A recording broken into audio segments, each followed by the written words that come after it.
در آستانه روز جهانی پناهندگان، کمیشنری عالی پناهندگان سازمان ملل متحد در افغانستان نشستی را به مناسبت این روز در کابل و در هماهنگی با سازمان جهانی غذا، برنامه توسعه سازمان ملل و صندوق حمایت از کودکان سازمان ملل برگزار کرد. کمیشنری عالی پناهندگان سازمان ملل در افغانستان میگوید که این کشور با یکی از بزرگترین و طولانی‌ترین وضعیت‌های آوارگی در جهان روبرو است و از سپتامبر 2023 میلادی تا کنون بیش از 6 میلیون افغان از پاکستان و ایران به کشور بازگشته‌اند. به گفته این نهاد، تنها در سال جاری میلادی بیش از 750,000 نفر از این دو کشور وارد افغانستان شدند.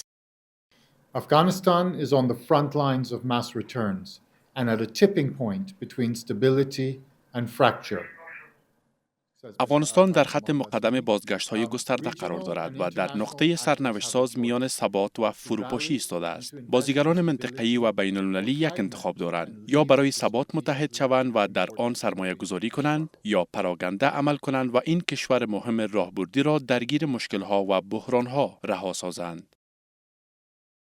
عرفات جمال تصریح می‌کند که نماینده کمیشنری عالی پناهندگان سازمان ملل در افغانستان همراه با شرکای خود به حمایت از برگشت کنندگان ادامه می‌دهد و تنها در سال گذشته به بیش از 2 میلیون نفر در افغانستان کمک کردند. نماینده کمیشنری عالی پناهندگان سازمان ملل در افغانستان می‌گوید که این نهاد در همکاری با دیگر نهادهای سازمان ملل برنامه جدی را زیر نام برنامه راه حل و حمایت از طریق هویت قانونی برای تعیین هویت قانونی برگشت کنندگان راه اندازی کرده تا با این اقدام آنان بتوانند به خدمات اساسی، آموزشی، مراقبت‌های بهداشتی و فرصت‌های معیشتی دسترسی پیدا کنند. عرفات جمال از سفر برهام صالح، کمیشنر عالی پناهندگان سازمان ملل در ماه جولای سال جاری به هدف حمایت و همبستگی پایدار جامعه بین‌المللی با مردم افغانستان خبر داده است.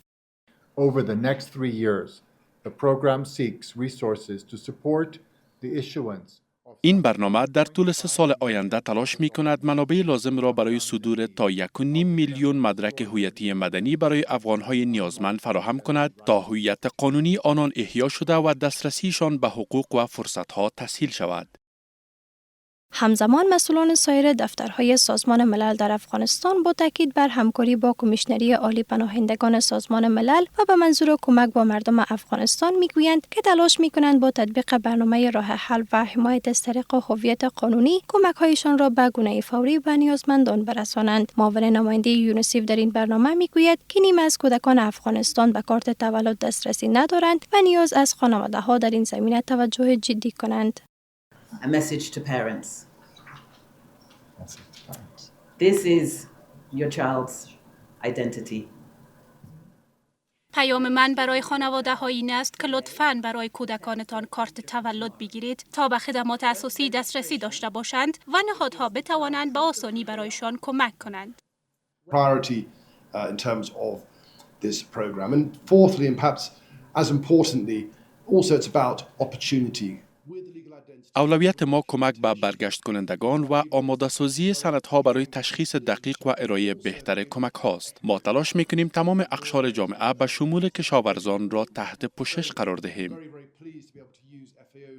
کمیشنری عالی پناهندگان سازمان ملل در افغانستان میگوید که این نهاد به 216.4 میلیون دلار برای حمایت از برگشت کنندگان نیاز دارد و تا پایان ماه می تنها 56.7 میلیون دلار کمک دریافت کرده است. این نهاد گفته که نیازها همچنان در حال افزایش است و کاهش بودجه کمک به برگشت کنندگان را با چالش جدی روبرو ساخته است.